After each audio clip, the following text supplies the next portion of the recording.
fakta bahwa bahasa Arab adalah bahasa tertua yang masih aktif digunakan sehari-hari dan memiliki kosakata terbanyak yaitu lebih dari 12 juta kata, menjadikan bahasa Arab sebagai bahasa dengan kosakata paling banyak dibandingkan bahasa lain di dunia.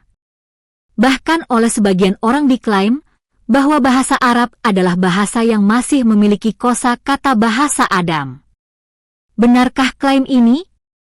Agar Anda memahaminya, marilah kita dengarkan bersama pendapat notebook LM berikut ini. Halo dan selamat bergabung untuk Anda dimanapun Anda berada saat ini. Entah Anda lagi di jalan, lagi siap-siap mulai hari, atau sekedar nyari waktu santai aja, Anda ada di tempat yang pas banget. Ya, selamat bergabung semuanya. Hari ini kita bakal ngelakuin sebuah eksplorasi mendalam tentang sesuatu yang secara harfiah kita pakai setiap hari. Tapi ya gitu, kita jarang banget merhatiin arsitekturnya. Kita bakal membedah yang namanya bahasa Arab. Topik yang sangat masif ya sebenarnya. Masif banget. Dan mari kita sepakati satu hal dulu nih di awal. Kita nggak lagi bahas bahasa ini sekedar sebagai alat buat ngobrol santai atau nanya arah jalan di pasar kan? Betul. Dari catatan dan literatur yang udah kita kumpulin, ada fakta menarik bahwa bahasa ini tuh salah satu arsitektur konseptual paling kaya, paling presisi dan sistematis yang pernah dibikin sama peradaban manusia. Ini bekerja. Nah iya, dan gimana jejak sejarahnya itu diem-diem ngebentuk cara kita mikir sampai detik ini loh. Yang menarik di sini adalah, kalau kita telaah bahasanya pada tingkat yang paling fundamental nih, kita akan sadar kalau bahasa itu nggak pernah sekedar daftar label untuk ngasih nama ke benda. Bahasa sebagai lensa ya? Tepat, bahasa itu lensa. Dia menstrukturkan realitas, membentuk batasan cara kita berpikir, dan menjadi medium tempat memori kolektif suatu bangsa disimpan selama ribuan tahun. Ada satu angka dari data literatur kita yang benar-benar memaksa kita buat berhenti bentar dan mencerna maknanya. Oh, yang soal jumlah kata itu ya? Iya, lebih dari 12 juta kosakata. Gila sih itu, 12 juta kata. Coba Anda bayangin aja skala raksasa dari perbendaharaan sebanyak itu. Dan kumpulan angka ini bukan sekedar pamer perbendaharaan kata loh. Ini representasi dari sebuah semesta konseptual yang sangat masif. Yang uniknya dibangun di atas fondasi logika yang luar biasa ketat. Kayak matematika. Tapi sebelum kita masuk ke gimana caranya mereka bisa memproduksi kata sebanyak itu, kayaknya kita harus nengok bentar ke sejarahnya deh. Sama beban teologis yang dibawa bahasa ini. Tentu. Tidak bisa dipisahkan itu. Iya kan, ada klaim-klaim historis di teks kita yang nyebutin bahasa Arab itu sebagai salah satu yang tertua. Bahkan dalam tradisinya sendiri, sering dipercaya masih memuat sisa-sisa, bahasa Adam? Bahasa manusia pertama ya? Gitu. Sejarah yang merentang ribuan tahun ini kan nggak bisa lepas dari dimensi spiritualnya yang dominan banget. Nah, disinilah kita harus memposisikan kacamata kita secara sangat objektif untuk melihat peran sejarahnya. Setuju. Biar fair ya, literatur kita mencatat dengan jelas bahwa bagi penganut agama Islam, struktur tata bahasa, kedalaman makna, dan retorika bahasa Arab dalam teks Al-Quran itu dipandang sebagai sebuah mujizat. Sesuatu yang berada di luar jangkauan kemampuan sastra manusia biasa. Betul sekali. Bagi umat Islam, fakta bahwa teks ini dijaga dan ditransmisikan tanpa perubahan struktural yang berarti selama lebih dari 14 abad, itu dipandang sebagai bukti penjagaan wahyu ilahi. Jadi, kalau kita lihat murni dari sudut pandang kajian literatur nih, terlepas dari apapun keyakinan pribadi Anda di rumah, fenomena pelestarian ini adalah sebuah anomali sejarah. Anomali yang luar biasa ya? Sangat luar biasa. Bahasa ini punya peran krusial sebagai pembawa tradisi spiritual yang tak terputus. Dan diyakini oleh miliaran orang punya kapasitas presisi tertinggi untuk menyampaikan pesan ketuhanan. Dan kontinuitas sejarah yang nggak terputus itulah yang jujur aja paling bikin saya takjub sih pas baca sumber-sumber ini. Kenapa begitu? Karena kita tuh sering lupa seberapa cepat bahasa yang kita pakai sehari-hari ini berevolusi. Oh ya. Mutasi bahasa ya? Iya. Coba deh kita berandai-andai. Punya mesin waktu, terus Anda mundur ke Inggris abad ke-10. Zaman sastra kuno? Zaman sastra kuno kayak Beowulf. Bahasa Inggris kuno masa itu, kalau kita dengerin sekarang, bakal kedengeran kayak bahasa alien di telinga orang yang ngomong bahasa Inggris modern. Tata bahasanya sama sekali berbeda. Kosakatanya beda, strukturnya beda, hampir mustahil dipahami kalau nggak belajar khusus. Atau contoh lain, coba Anda minta orang Prancis zaman now buat baca teks bahasa Prancis abad pertengahan. pasti mereka bakal kebingungan. Bakal pusing sendiri mereka. Tapi uniknya, bahasa Al-Quran dari abad ke-7 di Jazirah Arab sana, itu masih bisa dipahami secara luas hari ini, dipelajari, dan tata bahasanya jadi standar global. Itu poin yang krusial. Karena bahasa pada hakikatnya adalah entitas organik. Mereka lahir, menyerap pengaruh asing, bermutasi, lalu struktur lamanya rontok. Dan pelan-pelan pecah jadi dialek ya. Atau bahkan menjadi bahasa yang sepenuhnya baru. Namun yang kita hadapi dalam literatur bahasa Arab ini adalah sebuah jangkar linguistik. Jangkar yang nahan supaya nggak hanyut berubah-ubah gitu kan. Tepat. Karena teks abad ke-7 tadi dipertahankan secara oral lewat tradisi hafalan yang sangat ketat, sekaligus dikodifikasi secara tertulis dan akademis. Standar bahasanya kayak terkunci di dalam kapsul waktu. Persis. Hal ini memungkinkan seseorang di abad 21 ini untuk membaca teks yang sama persis dengan struktur morfologi dan sintaksis yang masih berlaku mutlak sampai detik ini. Dan tradisi menjaga presisi kata ini sebenarnya udah ada bahkan sebelum teks suci itu turun loh. Tradisi puisi pra-Islam ya? Iya, sejarah kita mencatat betapa epiknya tradisi puisi di masa itu. Di catatan kita sering banget disoroti tentang mu'alaqot. Puisi-puisi yang digantung. Betul, itu kumpulan puisi klasik yang tingkat kerumitan estetika sama keindahannya itu tinggi banget. Saking dihormatinya karya sastra dalam struktur sosial masyarakat gurun pasir waktu itu, puisi-puisi terbaik ini sampai secara harfiah digantung di dinding Ka'bah. Sebuah penghargaan tertinggi di zaman itu. Bayangin aja, buat masyarakat saat itu, seorang penyair tuh bukan cuma penghibur. Mereka itu ibarat rockstar, pemikir, sekaligus juru bicara suku mereka. Dan senjata utama mereka adalah kosakata yang tajam. Sangat tajam dan spesifik. Yang mana ini bawa kita ke satu pertanyaan logis kan. Gimana caranya sebuah bahasa di tengah padang pasir bisa ngembangin perbendaharaan kata yang sebegitu kompleksnya? Nah, disinilah kita harus mulai membongkar rahasia terbesar dari bahasa ini, yaitu sistem akar kata atau root system. Ini dia nih, inti dari kejeniusannya. Gimana tuh cara kerjanya? Sistem akar kata ini adalah tempat di mana arsitektur bahasa Arab benar-benar memamerkan tingkat logikanya. Hampir seluruh perbendaharaan kata diturunkan dari apa yang disebut akar kata dasar. Yang biasanya 3 huruf itu ya? Benar. Mayoritas hanya terdiri dari 3 huruf konsonan. Ketiga konsonan ini ibarat menggendong satu ide atau esensi makna inti. Oke. Kalau kita tidak memahami sistem ini, 12 juta kosakata yang kita sebut di awal tadi hanya akan terlihat seperti kekacauan yang acak. Ngawul saja kelihatannya. Padahal semuanya sangat terstruktur. Betul banget. Dan saya suka banget sama contoh klasik yang ada di sumber literatur kita buat ngejelasin hal ini ke pendengar. Coba silahkan dibagikan. Mari kita ambil 3 huruf konsonan. Kaf, ta, dan ba. Atau biar gampang kita sebut aja KTB ya. KTB. Nah, 3 konsonan dasar ini ngunci satu makna fundamental, yaitu segala hal yang berkaitan dengan gagasan tentang menulis. Begitu kita punya akar KTB ini, kita bisa melahirkan puluhan kata baru. Cukup dengan menyisipkan huruf vokal atau imbuhan? Iya, cuma diubah vokalnya dikit, tapi nggak pernah kehilangan benang merah makna menulis tadi. Misalnya nih, kalau kita kasih vokal pendek AAA, dia jadi kataba. Yang berarti sebuah aksi. Dia telah menulis. Benar. Kalau kita ubah sedikit polanya jadi kitab, artinya jadi buku. Sesuatu yang ditulis kan? Terus orang yang ngelakuin aksinya disebut katib. Alias penulis. Iya, penulis. Lalu tempat di mana karya-karya tertulis itu disimpan, ditaruh di rak, itu jadi maktabah. Atau perpustakaan. Dan ada juga konsep yang lebih filosofis. Oh iya, tentang takdir itu? Sesuatu yang udah tertulis sebagai garis nasib itu disebutnya maktub. Luar biasa kan? Semuanya lahir dari rahim 3 huruf yang sama tadi, KTB.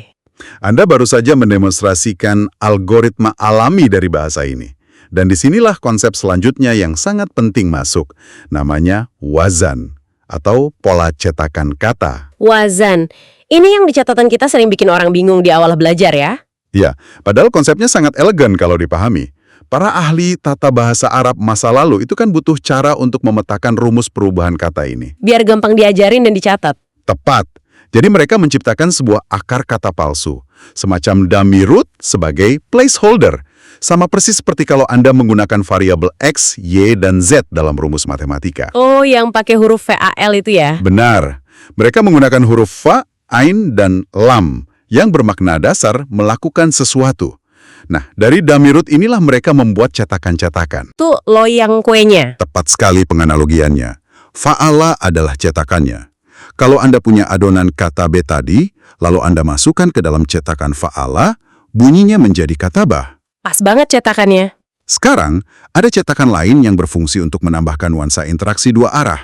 Polanya berbunyi, panjang di depan, fa'ala. Oke. Kalau kita tuangkan adonan katabe tersebut ke dalam cetakan fa'ala, hasilnya adalah ka'ataba. Dan maknanya langsung berubah. Betul, maknanya langsung berubah menjadi saling menulis atau berkorespondensi, surat menyurat.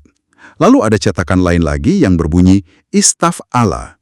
Ini untuk menunjukkan nuansa makna meminta sesuatu. Jadi kalau kata B masuk ke cetakan istaf'ala jadinya istaktaba dong. Benar sekali.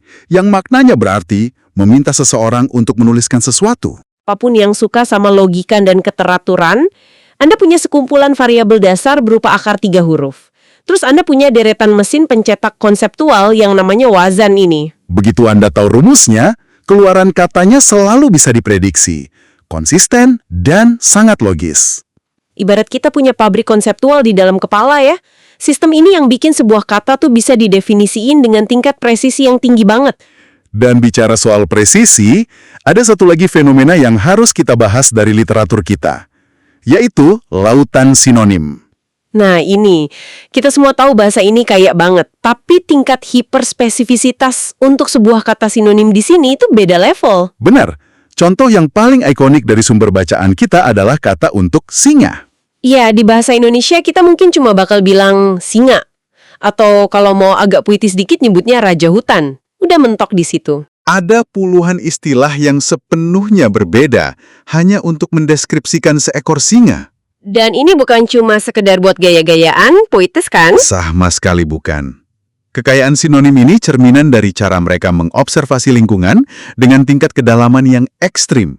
Ada kata asad, ada life, hodanvar, usama, dan masih banyak lagi. Itu nama orang semua perasaan sekarang ya? Iya, sering dipakai untuk nama karena bermakna kuat. Tapi yang perlu digarisbawahi, di sini untuk Anda yang mendengarkan, sinonim dalam bahasa klasik ini jarang sekali bersinonim 100%. Maksudnya ada nuansa beda di tiap katanya? Betul. Mereka tidak membuang-buang kata untuk makna yang persis sama. Setiap istilah untuk singa itu merekam sebuah kondisi yang sangat spesifik. Oke, contohnya gimana tuh? Mungkin satu kata merujuk pada postur singa yang sedang mengendap-endap mengintai mangsa. Kata yang lain merujuk secara khusus pada singa muda yang baru pertama kali belajar berburu. Atau ada kata khusus untuk singa jantan besar yang sedang marah. Wah, itu nunjukin cara pandang yang luar biasa detail terhadap alam hidup sih.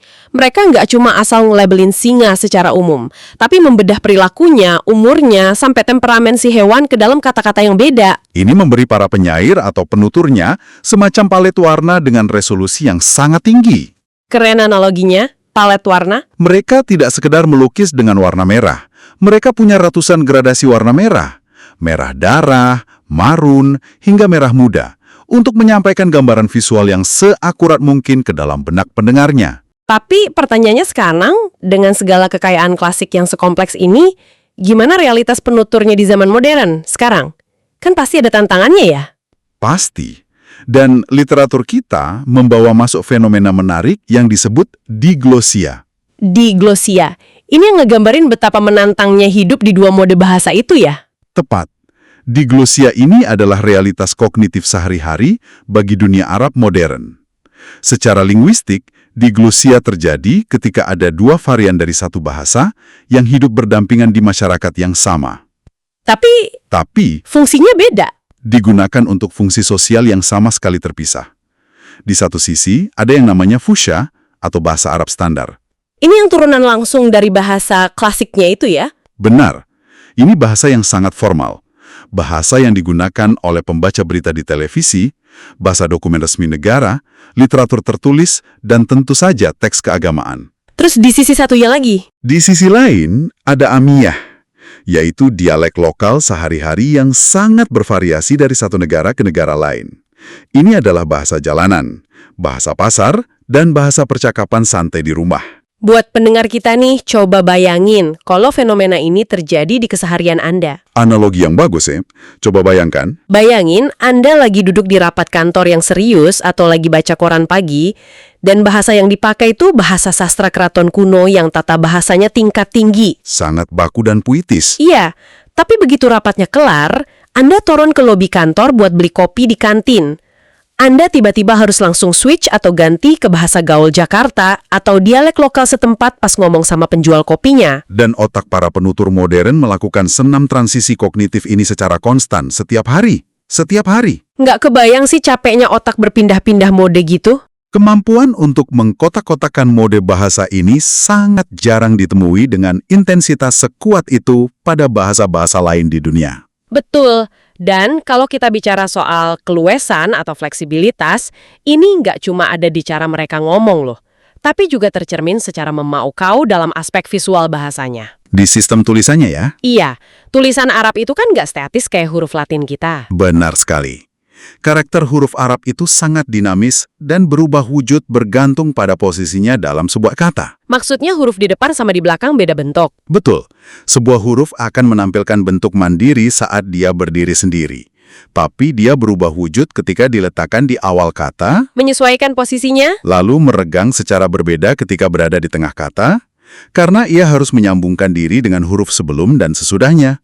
Dan menampilkan bentuk penutup yang berbeda lagi kalau letaknya di akhir kata. Fleksibilitas visual inilah yang melahirkan seni tingkat tinggi bernama kaligrafi Arab.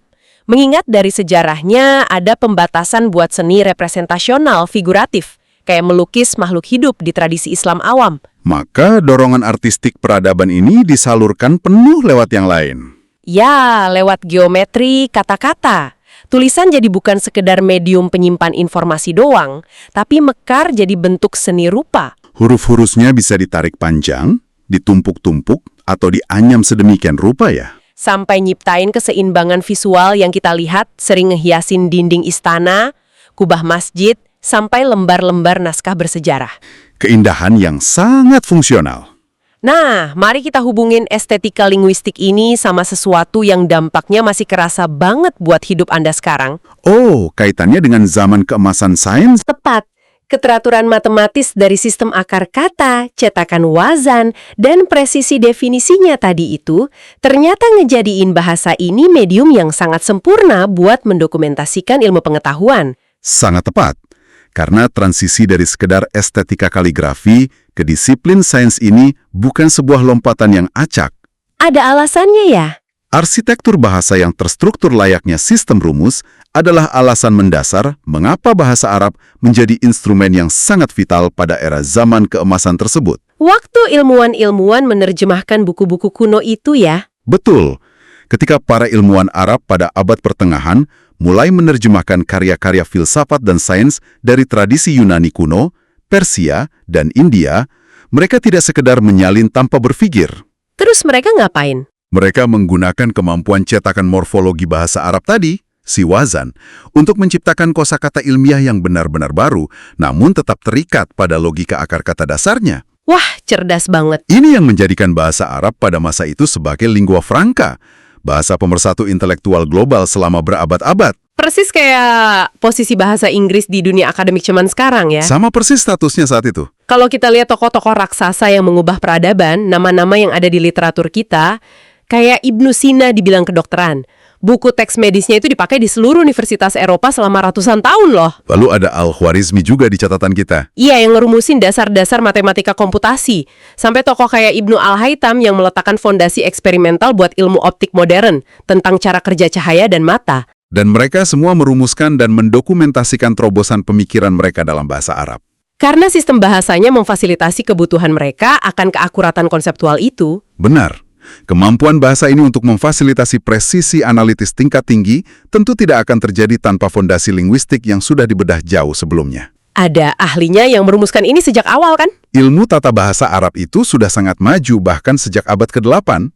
Literatur kita mencatat sebuah karya monumental dari seorang ahli tata bahasa bernama Sibawayh. Sibawayh. Menariknya nih kalau kita baca sejarahnya, dia ini sebenarnya bukan orang Arab asli kan? Bukan, dia adalah orang Persia. Dan fakta ini justru memberinya jarak objektif yang luar biasa. pandangan dari orang luar gitu ya. Betul. Dia mengamati bahasa Arab layaknya seorang pakar biologi yang sedang membedah anatomi dari organisme asing. Mahakarya yang ia tulis, yang secara sederhana hanya dikenal dengan nama Alkitab atau buku itu, adalah sebuah dokumentasi analitis yang sangat presisi. Sampai membedah struktur kata dan sintaksisnya ya. Sintaksis, fonetik, semuanya dibedah dengan presisi yang setajam pisau bedah ilmuwan. Sibawayh pada dasarnya sudah melakukan kategorisasi linguistik ini berabad-abad sebelum ilmu linguistik modern di dunia barat lahir. Jauh melampaui zamannya. Sistem analitis inilah yang memastikan bahasa Arab benar-benar siap menampung ledakan ilmu pengetahuan pada zaman kemasan itu. Dan buat Anda yang lagi dengerin, pengaruh dari ledakan sains itu nggak cuma dia membeku di perpustakaan kuno, karena jejak sejarahnya secara harfiah masih bersarang di lidah kita hari ini. Bukti sejarah yang hidup. Tiap kali Anda berurusan sama dunia digital atau sains, Anda tuh lagi pakai sisa-sisa peradaban tersebut. Contoh paling gampang kata aljabar di matematika. Itu langsung diserap dari bahasa Arab aljabr. Terus kata algoritma, mesin penggerak di balik setiap media sosial yang kita pakai atau teknologi AI masa kini. Kata algoritma itu adalah bentuk latinisasi dari nama ilmuwan yang kita sebut tadi, Al-Khwarizmi. Luar biasa. Di dunia astronomi juga ada. Betul, istilah penunjuk arah langit kayak zenit itu juga bermula dari pelafalan ilmuwan Arab. Bahasa ini pada masanya tuh benar-benar jadi sebuah wadah lebur. Dia ngambil hikmat dari peradaban masa lalu, disintesis, disempurnain, terus diwarisin kembali ke dunia modern kita sekarang. Penyebaran ilmu pengetahuan besar-besaran ini tentunya juga berarti penyebaran bahasa itu sendiri kan, melintasi batas-batas geografis. Lewat perdagangan dan interaksi budaya. Melalui rute perdagangan laut, jalur sutra, bahasa ini berinteraksi secara aktif, meninggalkan lapisan kognitif pada bahasa Spanyol, bahasa Turki, bahasa Persia. Dan yang tentunya sangat dekat dengan pendengar kita hari ini, bahasa Indonesia. Persis. Ini bagian di mana kita membawa cerita panjang ini pulang ke realitas Anda. Kadang kita nggak sadar seberapa sering struktur linguistik yang umurnya ribuan tahun ini hadir di percakapan kita sehari-hari. Teks sumber kita merinci betapa masifnya serapan tersebut. Mulai dari kata kitab yang sudah kita bedah tadi ya. Dari akar KTB tadi. Terus ada kata-kata sakral dan filosofis lain kayak dunia, sabar, hikmah, adil, sampai musyawarah. Sangat banyak yang melebur ke identitas lokal. Bayangin kalau kata-kata serapan itu tiba-tiba dihapus dari kamus bahasa Indonesia kita hari ini. Kita tuh bukan cuma bakal kehilangan kata buat ngomong. Tapi juga kehilangan fondasinya. Tentang pengendalian diri yang diimpor melalui sejarah bahasa Arab. Itulah bukti paling nyata dari yang namanya kekuatan bahasa. Jejak interaksi peradaban tuh nggak selamanya harus berbentuk bangunan reruntuhan batu atau artefak di museum. Seringkali, artefak peradaban yang paling tahan lama dan paling hidup justru tersimpan dalam kosakata yang meluncur alamiah dari mulut kita setiap hari. Betul. Bahasa Arab secara meyakinkan ngebuktiin kalau struktur yang dirancang pakai kecerdasan sistematis itu bisa bertahan ngelintasin gempuran waktu, pergeseran agama, sains sama budaya. Jadi bila kita menarik benang merahnya dari semua sumber kita hari ini, dari sistem wazan hingga ke perbendaharaan kosakatanya, eksplorasi kita kali ini nempatin jarak yang lumayan jauh ya. Kita udah bedah 12 juta kosakata. Terus sadar akan kontinuitas historis yang bikin teks abad ke-7 bisa bertahan tanpa perubahan. Membongkar pabrik konseptual 3 huruf. Iya, sistem akar kata sama wazan yang jalan sekonsisten rumus matematika. Lautan sinonim yang resolusinya spesifik banget. Sampai ke realitas diglosia, kaligrafi, dan mesin intelektual sains kuno yang warisannya masih subur di lidah Indonesia kita sekarang. Rasanya sangat wajar jika literatur memposisikan bahasa Arab sebagai salah satu arsitektur linguistik paling canggih dalam sejarah dunia. Sepakat, sangat wajar. Jadi, apa makna semua ini bagi Anda? Eksplorasi ini pada dasarnya mengundang Anda untuk menyadari sesuatu yang lebih besar dalam keseharian. Semacam apresiasi baru ya? Betul. Lain kali Anda menggunakan kata serapan seperti adil atau sabda, atau ketika Anda mengeluh tentang algoritma media sosial Anda yang menjengkelkan, Anda bisa melihat ke belakang dan mengapresiasi bahwa kata-kata dan logika yang Anda gunakan itu memiliki sejarah panjang yang direkayasa oleh pemikiran manusia yang luar biasa cerdas di masa lalu. Bahasa sebagai panggung pameran kecerdasan manusia ya? Manusia mendemonstrasikan kapasitas terbaiknya dalam mengorganisir realitas yang rumit menjadi sebuah harmoni yang terstruktur melalui bahasa ini. benar-benar cara pandang yang langsung ngubah perspektif kita ke kata-kata sehari-hari. Dan sebelum kita benar-benar nyudahin eksplorasi mendalam kita ini, saya mau ninggalin satu pemikiran yang mungkin bisa Anda bawa pulang. Sesuatu untuk direnungkan. Iya, sebuah ide yang nyoba memproyeksikan kecerdasan masa lalu ini langsung ke masa depan teknologi kita. Tadi kan kita udah bahas panjang lebar tuh, Ya. betapa efisiennya sistem akar kata 3 konsonan sama cetakan wazan itu. Sangat efisien dan tanpa ambigu. Dengan cuma pakai rumus matematis sederhana, sistem kuno ini sanggup memproduksi jutaan turunan makna secara otomatis. Nah, sekarang kita hidup di era revolusi digital. Ribuan engineer di luar sana lagi berlomba merancang bahasa pemrograman dan model pemrosesan bahasa buat AI, kecerdasan buatan generasi berikutnya. Mencari efisiensi pemrosesan data tertinggi ya. Persis. Pertanyaannya, mungkinkah suatu saat nanti arsitektur dasar pemrograman AI yang paling mutakhir itu nggak murni lahir dari silikon masa kini, tapi justru dia berevolusi dengan ngadopsi struktur morfologi wazan purba yang kelewat efisien ini. Pemikiran yang sangat memancing rasa penasaran. Gimana kalau ternyata kode logika paling sempurna buat masa depan itu udah pernah selesai diciptain ribuan tahun yang lalu sama para ahli bahasa di tengah gurun pasir? Sesuatu yang sangat layak buat Anda pikirkan. Ya, semoga eksplorasi ini memperkaya wawasan Anda. Terima kasih udah ngeluangin waktu untuk mengeksplorasi pikiran bareng kita hari ini, dan sampai jumpa di eksplorasi mendalam berikutnya.